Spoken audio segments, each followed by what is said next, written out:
नमस्कार दोस्तों, मैं अंजनी कुमार एक बार फिर से आप लोगों का आपके अपने YouTube चैनल फिजिक्स टूल में हार्दिक अभिनंदन और स्वागत करता हूं। उम्मीद करता हूं कि आपको हमारे द्वारा अपलोड किए जा रहे सारे वीडियो पसंद आ रहे होंगे और आप उनको अच्छी तरीके से देख रहे हैं, उनको समझने का प्रयास कर रहे हैं। कल की क्लास में आप लोगों ने गणित का वीडियो देखा। आज की क्लास में हम विज्ञान का वीडियो आपके सामने रखेंगे। तो आप लोगों ने विज्ञान के इस टॉपिक के अंदर, लास्ट टॉपिक के अंदर हमारी बात चल रही थी कंपन और दोलन गति की बात चल रही थी। और आपने, मैं एक बार फिर से बता देना चाहूँगा ताकि आपका कन्फ्यूजन क्लियर हो जाए। एक तो दोलन गति की बात करता हूँ मैं, दोलन गति, और एक मैं बात करूँगा कंपन गति।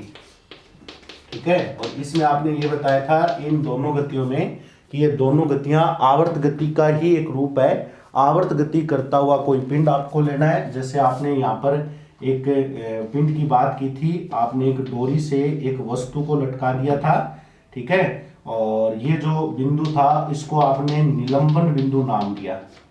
क्या नाम दिया? निलंबन बिंदु।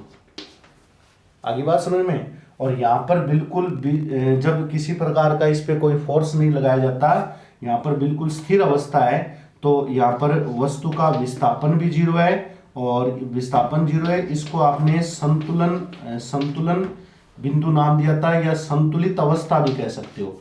ये क्या है? वस्तु की संतुलित अवस्था है। और याद रखना, संतुलित अवस्था पर बल भी जीरो होता है। ठीक है, बल भी क्या होता है? इस पर जीरो होता है संतुलित अवस्था पर। क्योंकि अब फिलहाल जैसे मैंने एक झूले का उदाहरण बताया था, तो झूले को बांधकर एक डोरी को आप लकड़ी के या किसी ऊपर हुक से आप लटका देते हो, तो जब तक उस पर धक्का नहीं दोगे, धक्का देना मतलब बल होता है, धक्का नहीं दोगे तब तक वो अपनी स्थिति से विस्थापित नहीं होगा। तो ये झूला, यहाँ पर अगर इसको झूला मान लो तो ऐसे लटका हुआ है, तो यहाँ पर इसका विस्थापन भी जीरो है, जैसे जहाँ है वहीं लटका हुआ है और इस पर कोई बल भी काम नहीं कर रहा। तो लास्ट वीडियो में मैंने आपको जो भी बताने की कोशिश की है वो मेरा जहाँ तक प्रयास था, मैंने आपको संभव वो पूरी कोशिश की है कि आपको ज़्यादा से ज़्यादा और अच्छे से अच्छे क्वेश्चन आप अटेम्प्ट कर सको परीक्षा के अंदर आसानी से। ठीक है, और आज का ये भी बहुत महत्वपूर्ण आपके लिए ये वीडियो है, तो आप इस पर भी थोड़ा ध्यान देना। ठीक है, लगातार वीडियो देखो आप लोग, इसके लिए मैं आपसे ये अनुरोध करता हूँ, क्योंकि ये विज्ञान के टॉपिक हैं और खास करके फिजिक्स से इसमें स्टार्ट हो जाती है, जिसमें हल्की गणित भी आती रहती है और नॉर्मल थोड़े से अच्छे तर्क भी आपको देखने को मिलते हैं। तो आपको रेगुलरिटी बनाए रखनी पड़ेगी। इसके लिए मैं आपसे ये बार बार अनुरोध कर रहा हूँ कि आप निरंतरता से वीडियो देखें, चाहे आप, क्योंकि 15-20 मिनट के वीडियो होते हैं, तो जैसे भी आपको समय मिलता है वीडियो आप रेगुलरिटी से देखें, इनको किसी रजिस्टर के अंदर नोट करते जाए। ठीक है, तब भी टॉपिक समझ में आएंगे। ऐसा न हो कि भाई कल तो मैथ का वीडियो आया था तो कल विज्ञान हमने पढ़ी नहीं, ऐसा नहीं होना चाहिए। अगर आप कल आपने मैथ का वीडियो देख लिया तो आपको विज्ञान का वीडियो भी देखना चाहिए। उसके लिए आप चाहे 10 मिनट उसको फास्टली देख लो या एक बार उसकी नॉर्मली रीडिंग लगा लो उस टॉपिक की, ताकि जैसे आज विज्ञान का वीडियो आया तो आप उससे लगातार टच में रह सको। ठीक है, ये मैं आपसे बार बार अनुरोध करता हूँ। तो इसलिए मैं आपसे ये रिक्वेस्ट भी करता हूँ, क्योंकि हर सब्जेक्ट एक साथ पढ़ना संभव नहीं होता। अब रीड के अंदर 5-6 सब्जेक्ट हैं, तो 5-6 सब्जेक्ट को आप अगर एक साथ पढ़ना चाहो तो उसके लिए आपको एक नया टाइम टेबल तैयार करना पड़ता है पूरे दिन के आपके शेड्यूल के अनुसार, कि मैं सुबह ये पढ़ूँ, शाम को ये पढ़ूँ।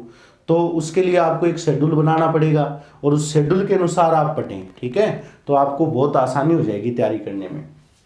तो ये संतुलित अवस्था की बात थी। यहाँ पर विस्थापन भी जीरो होगा और इस पर बल भी जीरो होगा। ये ध्यान रखना, प्रश्न यही आएंगे कि संतुलित अवस्था में बल का मान होता है तो शून्य होगा। ठीक है, इसके अलावा और कोई क्वेश्चन नहीं आएगा। ये दोनों कौन सी गतियां हैं? ये दोनों आवर्त गति का ही एक प्रारूप है। कौन सी गति का? यहां लिख देता हूं मैं, आवर्त गति का। ठीक है, आवर्त गति का ही ये काम है। लेकिन दोलन गति में क्या होगा? दोलन गति में आवर्ती का मान कम होगा। आवर्ती का मान, ये बहुत इंपॉर्टेंट चीज है, आवर्ती का मान कम होगा।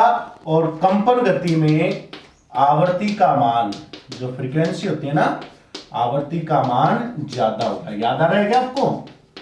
2 शब्द बताए थे मैंने। एक शब्द तो लिया था किसका? आवर्त काल का, जिसको आपने कैपिटल T से लिखा था।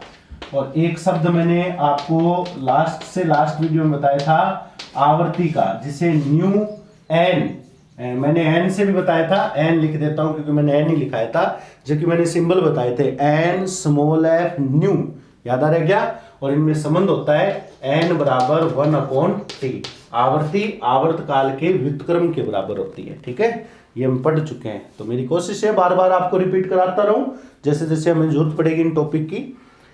अब देखो मैंने क्या किया था, इस पिंड पर मैंने इसको गति दोलन या कंपन करवाने के लिए, अगर दोलन होंगे तो धीरे धीरे होंगे, दोलन होंगे तो धीरे धीरे होंगे क्योंकि आवर्ती का मान कम है, और कंपन अगर होंगे, ये कंपन हो रहे हैं तो जल्दी जल्दी होंगे, कंपन में ये स्पीड क्या होगी, फास्ट बन जाएगी, क्योंकि कंपन में आवर्ती का मान क्या होता है, ज्यादा होता है। लेकिन इनको गति करवाने के लिए आपको यहां से इसको हल्का सा धक्का देना पड़ेगा, चाहे आप इस साइड से धक्का दे दो चाहे इस साइड से धक्का दे दो, वो आपकी मर्जी है। अब झूला झूलते हैं तो झूले में एक तरफ से अगर कोई, जैसे कोई बच्चा बैठ गया उसके ऊपर, तो आपको पीछे से उस पर धक्का लगाना पड़ेगा एक बार, और बार बार गति को बनाए रखने के लिए वो धक्का भी आपको बार बार लगाए रखना पड़ेगा, ये भी ध्यान रखना है आपको। ये तो आपको पता है, आप जानते हो, क्योंकि बच्चे को एक बार धक्का देके छोड़ दिया झूले के ऊपर तो वो झूला झूलता जाएगा, लेकिन फिर धीरे धीरे झूला लास्ट में किस अवस्था में आ जाता है, संतुलित अवस्था में आ जाता है।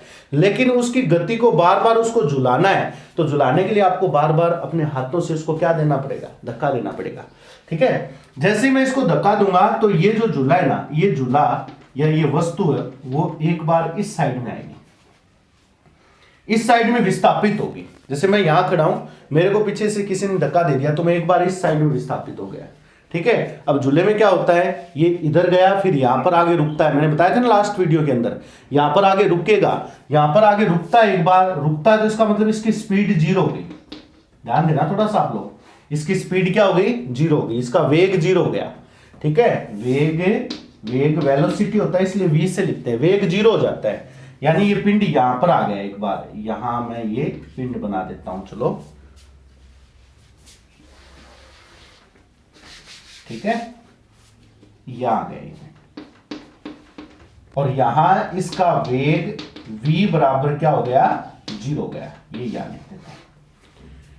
फिर ये यहां आने के बाद में आपको पता है यहां पर ऊपर गया फिर रुक गया, फिर वापस स्पीडली नीचे आता है, और फिर इस साइड में ये अपना विस्थापन दर्शाता है, फिर ये इस साइड में गति करता है अपोजिट, जब भी कहते हैं ना इधर उधर, एक बार इधर एक बार उधर, यहां पर भी इसका वेग क्या हो जाता है, 0 हो जाता है।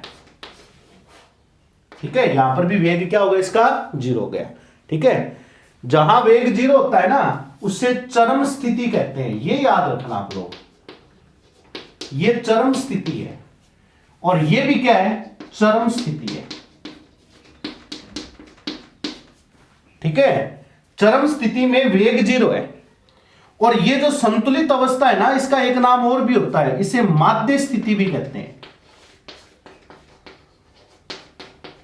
इसे क्या कहेंगे, माध्य स्थिति। ये माध्य स्थिति हो गई, संतुलित अवस्था हो गई, और ये कहलाती है चरम स्थिति। ये आपको किताबों में नहीं मिलेगा, ध्यान रख लेना। ठीक है, लेकिन प्रश्न आता है, गाइड वगैरह आते हैं ना, उनमें देखने को बहुत कम मिलते हैं ये जो चीज मैं बता रहा हूं आपको। ठीक है, इन पर आप पूरा फोकस रखना इन टॉपिक पर, और बार बार मैं आपसे ये कह रहा हूं कि ये चीजें आप थोड़ा सा ध्यान से पढ़ लेना, प्रश्न गलत नहीं होगा। ठीक है, इसको संतुलित अवस्था, ये संतुलित अवस्था भी है, ये माध्य स्थिति भी है, और इसकी विशेषता क्या हो गई, विस्थापन 0 होता है, बल 0 होता है माध्य स्थिति में। चरम स्थिति की विशेषता क्या हो गई, वेग 0 होता है, इधर भी चरम स्थिति है। लेकिन चरम स्थिति में जब पिंड जाता है तो आप क्या देख रहे हो कि सर ये जब इस साइड में जाएगा तो यहां से इसने कुछ ना कुछ विस्थापन करना है, इधर वायु विस्थापन हो गया तो इधर भी वायु विस्थापन होता है, अरे नहीं होता है क्या। ठीक है, जब ये यहां से ऊपर की ओर जाता है तो इस साइड में वायु विस्थापन होता है, इस साइड में भी कितना विस्थापन होता है, वायु। झूला यहां पर 0 विस्थापन पर है, धक्का दे दो, एक तरफ इस तरफ जाएगा और नेक्स्ट टाइम इस तरफ आएगा, तो इसमें कुछ ना कुछ क्या हो रहा है, विस्थापन। तो यहां पर आता है तो यहां पर इसका विस्थापन जो है वो अधिकतम होता है, मैक्स लिख दिया इसको मैंने, और यहां पर भी इसका विस्थापन क्या होता है, अधिकतम होता है।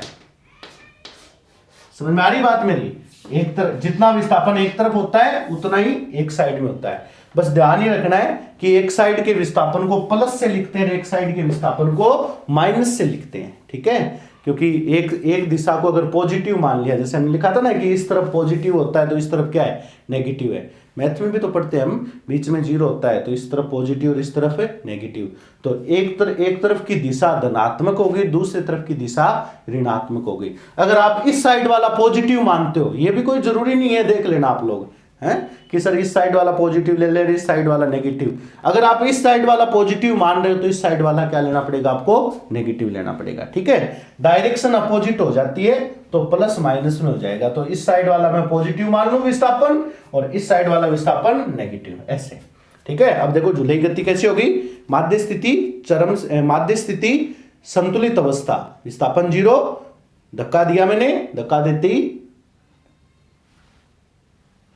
ठीक है, ये गति होगी। बात समझ में आ रही है आप लोगों को। यहां पर वेग 0 हो गया, यहां पर भी वेग 0 हो गया, चरम स्थिति, ये भी चरम स्थिति, ये भी चरम स्थिति। इस तरफ विस्थापन y, इस तरफ भी विस्थापन y, ये पॉजिटिव ये नेगेटिव। ठीक है, ये हो गई दोलन। और अगर ये फटाफट गति हो रही है, जल्दी जल्दी गति हो रही है, तो उसको आवर्त गति कहते हैं, कंपन गति कह देंगे। क्या कह देंगे, कंपन गति।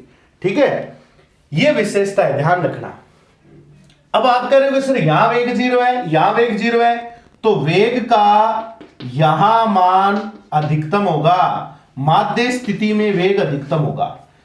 ये चीज है ना, आप लोग प्रैक्टिकली समझने की कोशिश करना। जब भी क्वेश्चन आ जाए तो आप इस चीज को प्रैक्टिकली सोचना कि जैसे मैं झूले पर बैठा हूं और मेरे साथ ये घटना हो रही है, तो जब आप झूला झूलते हो तो आपको पता है कि जब झूला ऊपर की ओर जाता है तो एक बार रुकता है, तो रुकेगा वेग 0, लेकिन जब वो वापिस आएगा ना तो वो माध्य स्थिति से, जैसे ये माध्य स्थिति जब यहां से गुजरेगा तो उसकी स्पीड फुल होगी, ऐसे।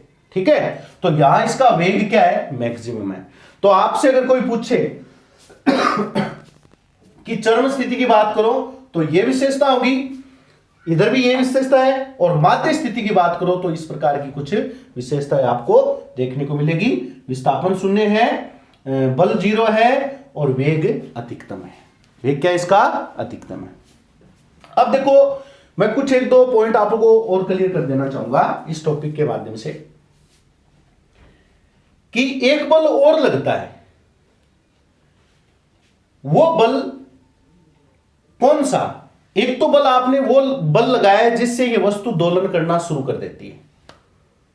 ठीक है, एक बल तो जो धक्का आपने लगाया है ना झूले पर, उससे वस्तु दोलन करना शुरू कर देती है। ठीक है, एक आपने नोट किया होगा क्या, कि जब ये वस्तु यहां आ गई उसके बाद ये वापिस आती है, झूले में क्या होता है, ऊपर चलेगा फिर वापिस आएगी ये, तो एक बल और लग रहा है दोस्तों, जो इस वस्तु को वापिस खींच रहा है और कहां लाने का प्रयास कर रहा है, संतुलित अवस्था में।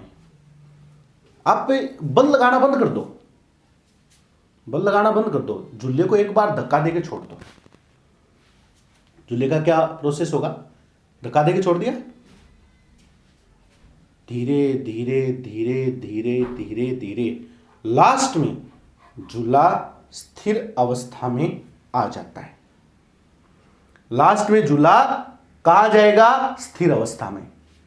तो आपने ये सोचा क्या कि इसको स्थिर अवस्था में कौन लेके आया?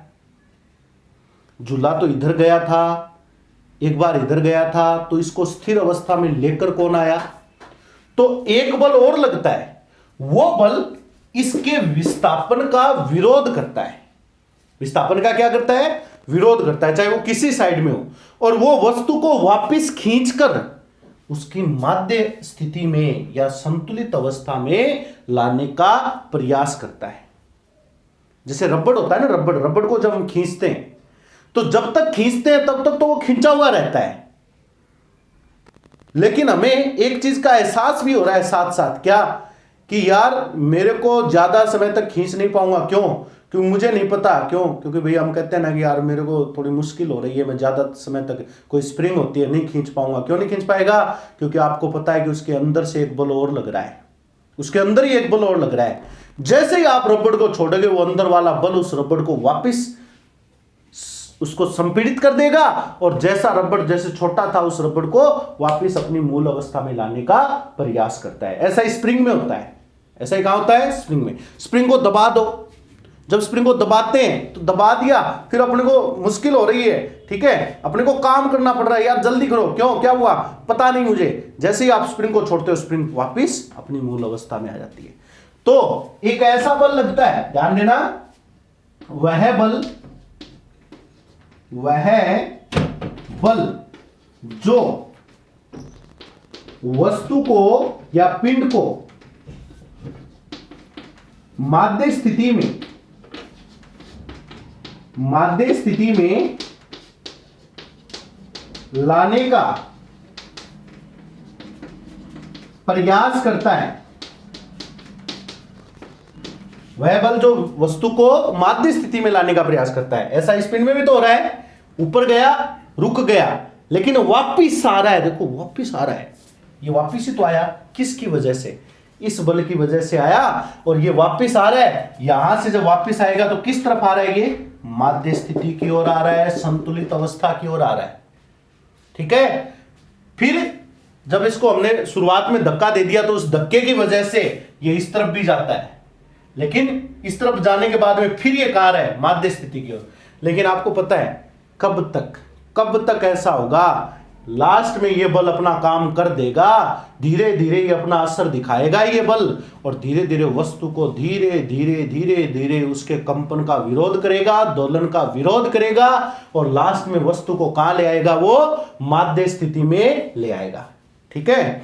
माध्य स्थिति में लास्ट तक इसको लाने का प्रयास करेगा, ठीक है। ये जो बल होता है ना, इस बल को प्रत्यानयन बल कहते हैं। ध्यान दे लेना, ये चीज इंपॉर्टेंट है। ये 2 क्लासें आपको बहुत अच्छे प्रश्न अटेम्प्ट करवा सकती हैं, ठीक है। जब प्रत्यानयन बल की बात आएगी तो क्या कहोगे? एक ऐसा बल जो दोलन करते हुए पिंड को, कंपन करते हुए पिंड को अपनी माध्य अवस्था या संतुलित अवस्था में लाने का प्रयास करता है। उस बल को क्या कहते हैं? प्रत्यानयन बल कहते हैं। उस बल को क्या कहते हो? प्रत्यानयन बल कहते हैं। बात समझ में आ रही है आप लोगों को? यह प्रत्यानयन बल गति का क्या करता है? विरोध करता है। प्रत्यानयन बल वस्तु या पिंड की गति का विरोध करता है, और जब विरोध होगा तभी वो वापस उसको लास्ट में माध्य स्थिति में लाने का क्या करता है? प्रयास करता है, ठीक है। तो इस टॉपिक को मैं आगे और उठाऊंगा, क्योंकि इस पर आगे 1-2 पॉइंट और भी हैं। तो पहले यहां तक क्लियर करना, आगे मैं प्रत्यानयन बल को और इस पे बारे में 1-2 पॉइंट और बताऊंगा। उम्मीद करता हूं कि आपको ये चीजें समझ में आ रही होगी। और गर्मी के अंदर वीडियो शूट करते हैं आप लोगों के लिए, आपसे मेरा यही अनुरोध है कि आप चैनल को प्लीज आप सपोर्ट कीजिए, वीडियो देखें। आप इतना कर दीजिए, हमारे लिए बहुत ये एनर्जेटिक काम हो जाएगा। जब आप वीडियो देखते हो, व्यूज आते हैं, तो हमें इतना ज़्यादा उत्साह होता है कि हम काम करने के लिए एक प्रकार से उत्साहित हो जाते हैं कि यार अब और ज़्यादा मेहनत करें। क्यों?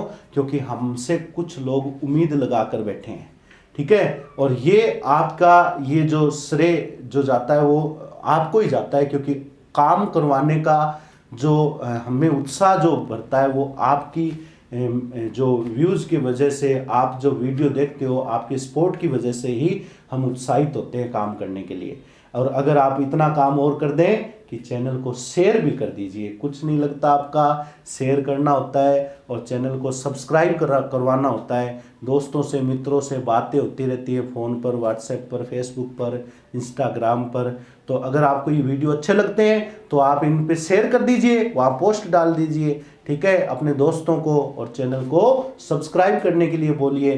तो इससे क्या होगा? हमारा उत्साह बढ़ेगा, आपको अच्छे से अच्छा काम देखने को मिलेगा। और हम कोई भी ये नहीं चाहता, हम हो चाहे कोई भी हो, ये नहीं चाहता कि जब वीडियो आउट होते हैं, पब्लिक में आते हैं, तो हम कोई भी बंदा हो अपना 100% प्रस्तुत करने का प्रयास करता है, ठीक है। तो हम सिलेबस के अनुसार चल रहे हैं, सिलेबस से बाहर नहीं आएंगे और आपको ये टॉपिक उपलब्ध करवा रहे हैं। मैं इतनी आपसे अनुरोध करता हूँ, बार बार कहता हूँ, इनको पढ़ लेना ध्यान से, प्रश्न आराम से क्लियर हो जाएगा, ठीक है। चैनल को शेयर कीजिए प्लीज़, सब्सक्राइब करवाइए और नेक्स्ट वीडियो में फिर मिलेंगे अपने और इस टॉपिक को आगे बढ़ाएंगे।